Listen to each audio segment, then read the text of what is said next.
шағалды құмы мен толқынды суы әлем үйлесім құрайтын табиғаты талайларды тамсандырған, көк айдыны көпшілікке ән салдырған, сұлулығы мен көркем келбеті ақын жазушылардың шығармаларына арқау болған шағалалы өңірі Шардара ауданының құрылғанына 60 жыл толды. Шардаралықтар осынау мерекелі сән салтанатымен атап өтті.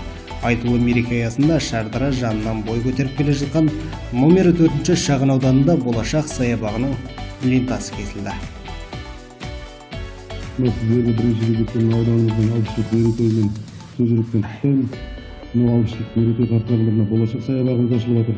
Осыны айтамыз, мына қаламыздың кіреберісіне көрік беретін, салауатты өмір салтын насихаттайтын, тұрғындарға қуаныш сыйлайтын осындай нысандар көбейе берсін дегім келеді. Және осы саябақтағы мынау жаңадан өнген талдармен бірге біздің болашақ ұрпақтарымыз өнерімізді дегім келеді. Мына мерейтой қарсаңында гүлдеріңізге саулық, отбасыларыңызға амандық, береке тілеймін. Шардарамыз шарықтай болсын, саябақ құтты болсын. 50 жылда ел жаңа деп бүгін Шардара ауданының 60 жылдық мерейтойын тойлағалы жатырмыз. Осы Шардараны құрған аталарымыз, әкелеріміз, ағаларымыздың алды дүниеден өтіп кетті. Міне солардың еңбегінің арқасында жаңадан теңіздің бойында құрылған Шардара ауданы бүгінгі таңға кемелденген, облыста ойып алатын орны бар, үлкен алдын қатарлы ауданға айналды. Шекаралары кеңейіп, өздеріңіз білесіздер, басында шағын қалашық ретінде ашылған болса, кейін аудан орталығы болып, бүгінгі таңға бірнеше бөлтек аудандар қосылып, үлкен ауданға айналды. Міне соның бір жалғасы ретінде кереметтей саябақтың ашылу рәсімі өтіп жатыр. Сол жұмыстарын жалғасы деп ойлаймын. Сондықтан мына аудан әкімдігінің әкімін, мына халықты, аудандық мәслихаттың депутаттарын атынан шын жүректен құттықтаймын. Мереке құтты болсын. Сыр бойындағы 4 қақпалы өңірдің тарихы тым тереңде жатыр. Дегенмен жаңа күн парағы бертінде Қызылқұм алқабын игеруден басталады. Өткен ғасырдың орта шенінде КОКП орталық комитеті мен КСРО министрлер кеңесі арнайы қаулы қабылдап, соның негізінде Шардара су қоймасының негізі қаланды. Шаушығым алқабына 1958 жылы алғашқы қада қаққан құрылысшылар туралы әуелі Сырдария поселкесі атанса, арада 11 жыл өткенде ауқымы ұлғайған елді мекенге қала мәртебесі беріліп, Шардара қаласы болып аталды. Бүгін шардаралықтар үшін үлкен мереке.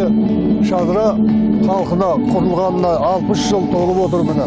Соны мерекелеуге халық жиналып атап өтіп жатырмыз. Шардара тарихы бар, өте бір үлкен аудан. Ал енді Шардараның теңізі бар, құмы бар, егістік жері бар, жайылымдық жерлері бар. Үлкен аудан міне. Ал енді біз осы ауданның құрылғалы бері қызмет жасап, бірге халықпен бірге келе жатырмыз. Ауданымыздың қалай құрылғанын, қалай осында жұмыстар болғанын жақсы білеміз. Ал енді көптеген жұмыстар атқарылды. Ал енді кейінгі жылдары аудан әкімі Арман Қарсыбаев болғалы көптеген игі іс-шаралар жасалды. Ал ел халық біледі, спортпен айналысып жатыр. Дүниежүзіне белгілі парктер салынып жатыр, тұрғын үйлер беріліп жатыр, саяжайлар салынып жатыр. Міне бір күн Шардара ауылында үлкен қуаныш болып жатыр. Қуанышымыз міне асылу салтанаты. Құтты болсын сендерге мерекелерің. Мерекеге жете беріңдер. Жақсы, шүкір. Міне мен бұрында 40 жыл мал баққанмын, еңбегім сіңген. Соның арқасында Шардара үй берді маған. Рахмет. Үй беріп, жай беріп жатқан үлкендерге, басшылардың бәріне көп рахметімді айтамын. Жақсы дамып жатыр. Шағалалы Шардара болып атағы шығып жатыр. Жеңістен де озаттық алып жатыр. Солардан қуаныштымын. Балдарымыз өзіміздің ізімізден еріп, осы біздердей болып, үлгілі ана, үлгілі ата болып жүре беруіне тілектеспін. Мемлекет басшысының бастамасымен көптеген шаруалар қолға алынып, қаншама нысандар ашылуда. Биылғы жылы Шардара қаласында да көптеген нысандар пайдалануға берілуде. Біздің мақсат аудан тұрғындарының тұрмыс жағдайын жақсарту. Былтырғы жылы жаз айында 100 пәтер, кеше ғана 40 пәтер, тағы 24 пәтерді ел игілігіне пайдалануға бердік. Ал бүгін айтулы күнде ауданымыздың 60 жылдығында 60 отбасын қуантып отырмыз. Шардара аядай аудан болғанмен бүгінгі күні даңқы шартарапты шарпыған құтты мекенге айналғанына баршамыз куәміз. Осындай қуанышты сәтте пәтер иелеріне ауданның мерейтойымен бірге келген жаңа қоныстарыңыз құтты болсын дегім келеді деді Арман Раманұлы. Мына 60 жылдық мерейтой қарсаңында 60 отбасымыз баспана алып отыр. Құтты болсын айтамыз. Мына үйлеріңіз мерекелі болсын. Мына Құдай қаласа осы үйден әртүрлі салада елімізге адал қызмет ететін атқал азамат пен азаматшалар шыға берсін. Мына мерейтой қарсаңында дендеріңізге саулық, отбасыларыңызға амандық тілек етейін. Мына шардарамыз шарықтай берсін. Мынау шаңырақтарыңыз құтты болсын. Рахмет. Сондай аудан әкімі тұрғын үй құрылысына атсалысқан азаматтарды алғыс хатпен марапаттап, 20 отбасына пәтер кілттерін салтанатты түрде табыстады. Бұдан бөлек мәслихат төрағасы және ардагер кеңесінің төрағасының қолынан тағы 40 отбасы пәтер кілттеріне ие болды. Жаңа қоныстан баспаналы болған азаматтардың қуанышында шек жоқ. Осы Шардара ауданына келгеніме 35 жыл болды. Өшіретке тұрғаныма 11 жыл болды. Алғысым шексіз Арман Қарсыбайұлына, аудан әкімшілігіне, қалалық әкімшілікке, өзіміздің Зағиптер қоғамы Сәрсенұлы Дегдербек ағайдың сол кісінде қызметі бар. Рахмет Шардара ауданның халқына, еліне рахмет. Қазақстанымыз көркейе берсін. Жүрек деген енді білмей ұйықтаған жоқпын. Алланың бұйырғаны осы күнге жеткізген шығар. Шардараның 60 жылдық тойына сәйкес келді. Рахмет Шардара ауданының әкіміне. Рахмет сіздерге. Шардара ауданының құрылғанына 60 жыл толуына орай бүгін қол күресінен ауқымды іс-шара ұйымдастырылды. Бұл шарада Қазақстан ұлттық құрамасы сапында өнер көрсетіп, бүкіл әлемге әйгілі болып жүрген Шардара Арм спорт клубының спортшылары Азия құрлығындағы мықты командалардың бірі. Өзбекстан елінің қол күрес құрамасына қарсы жекпе-жекте ел намысын қорғады. Аудан әкімі Арман Раманұлы спортшыларға сәттілік тіледі. Мынау Шардарамыздың атын әлемге танытқан 120-ға жуық әлем чемпионшыларына Шардараның спорт клубымыз әрқашанда мақтан тұтамыз. Сол клубымыз бүгін мерейтойға арнап Азиядағы ең мықты командалардың бірі Өзбекстан құрамасымен жекпе-жек өткізейін деп отыр. Екі командаға да сәттілік тілейміз. Мерейтой қарсаңында дендеріңізге саулық, отбасыларыңызға амандық, құт береке тілеймін. Шардарамыз шарықтай берсін. Спортшыларымыз әрбір күні жеңіске толы болсын. Кең көлемде тойланған Шардара ауданының 60 жыл мерейтойында ретро көліктер көрмесі және де ауыл шаруашылығына арналған техника көрмелері ұйымдастырылып, көрермен қызығушылығын тудырды. Қала мен ауылдардан жиналған ұлттық үлгіде киінген 60 келін мерекеге келген ел ағаларына бірдей иіліп сәлем салып, ізет көрсетті. Сонымен бірге Қасиет орталығының ақжаулық тәжілер қауымы 60 құрақ көрпе тігіп, қолөнерлері мен мерейтойға арнайы жасаған табанандарын көрсеткені әсіресе жас ұрпаққа үлгі-өнеге. Абай алаңында мектеп оқушылары флешмоб ұйымдастырса, аудандық мәдениет сарайында Шардара тарихынан сыр шертетін ретро көрмелер қойылды.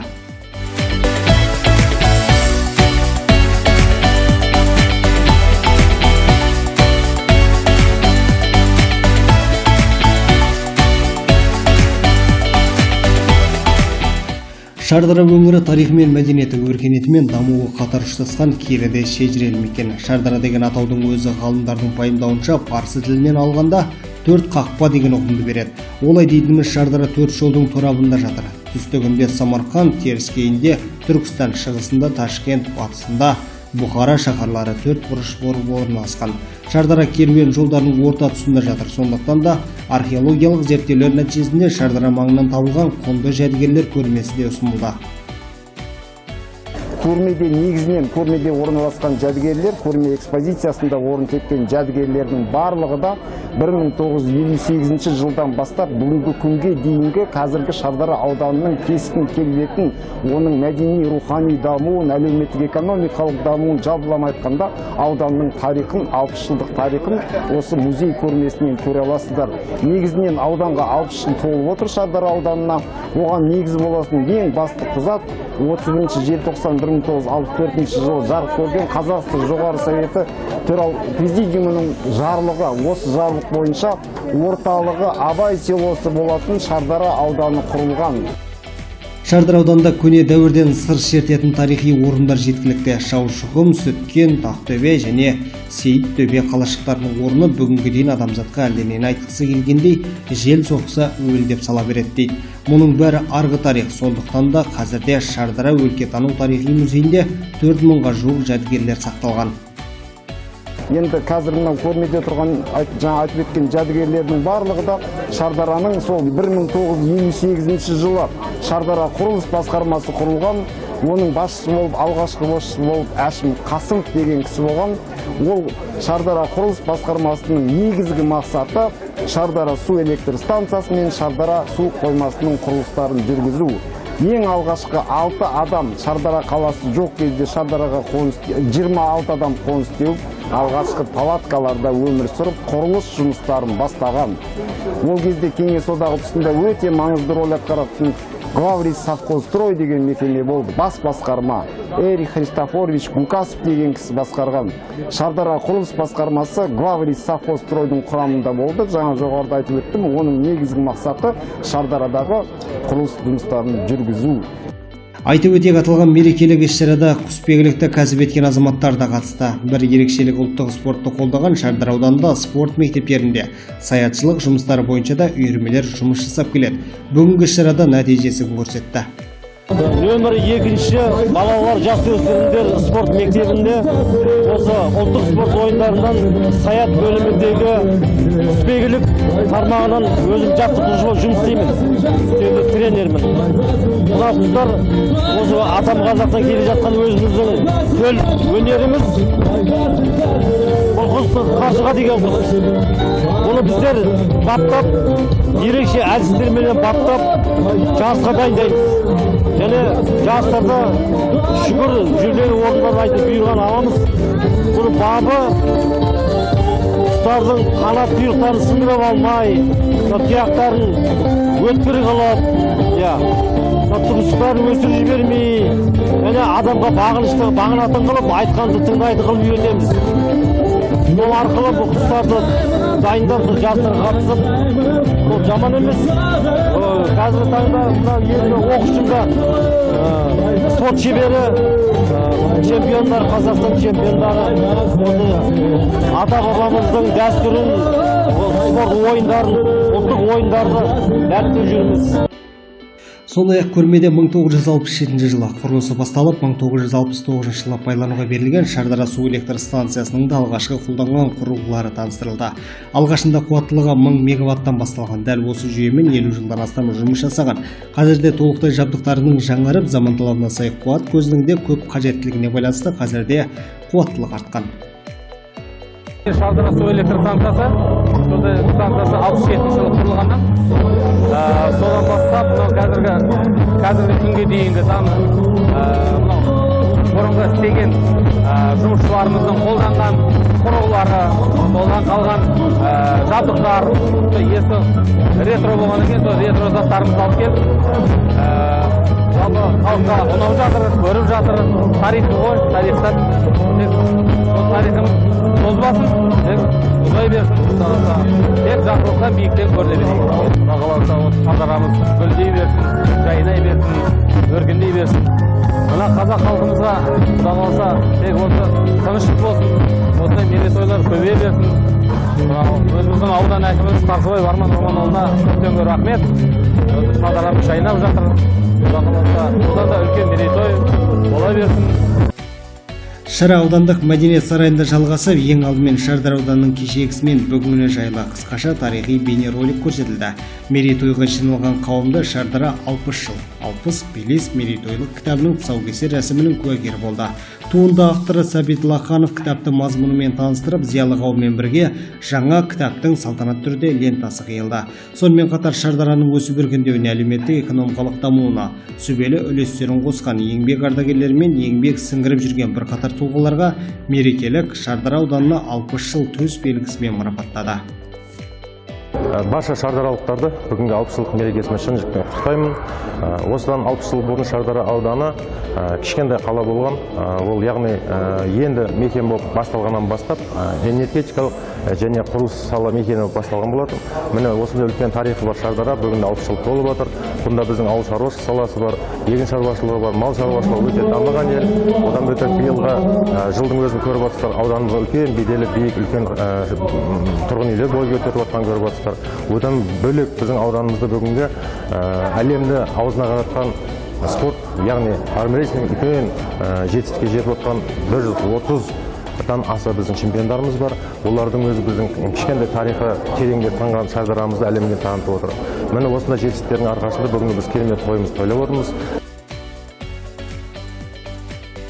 Шардара ауданының 60 жылдық мерейтой аясында ұйымдастырылған қол күрес шеберлерінің сайыс нәтижесі бойынша 9 салмақ дәрежесінде 9 жұп күш сынасқан.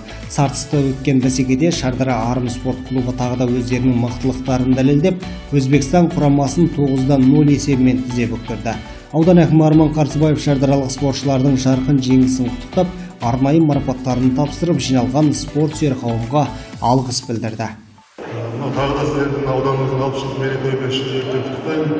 Мынау спорт болғаннан кейін жеңіс болады, жеңіліс болады.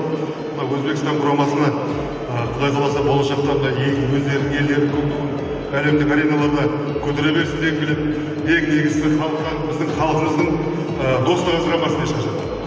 Мынау Шардара спорт клубының спортшыларына кезекті жеңістерімен құттықтаймын. Бұдан былай да әрқашанда әлемдік ареналарда еліміздің әнұранын көтеріп, әнұранын шырқатып, көк туын көтере беріңіздер деп тілек айтып келеді. Барлықтарыңызға тілерім ең бірінші денсаулық, кейін жеңісті күндеріңіз көп болсын. Бізге осындай жарыс ұйымдастырып беріп жатқан, осы Шардара ауданының бүкіл әлемге қол ұрғанын танытқан ұлағатты ұстазымыз Арман ағамызға үлкен алғысымызды білдіреміз. Бізді үнемі қолдап жүретін жерлестер, жаттықтырушыларымыз, Шардара Арым спорт командамызға рахметімізді айтамыз. Осындай жеңісті күндеріміз көп болсын деген ниетпен, бүгінгі жеңіп алған сыйақымызды робот техникадан республика кезеңінде жеңіске жетіп, 16-20 сәуір күндері аралығында Түркия елінің Анталия қаласында халықаралық кезеңде бақтарын сынауға келіп баратқан жас дарынды оқушыларымызға табыстауға рұқсат етіңіздер. Осылайша жеңіс тұғырынан көрінген Шардара Арым спортшылары жүлде қорын толықтай жасөспірімдердің алдағы жеңісті күндерінің куәгері болуға ниеттеніп табыс етті.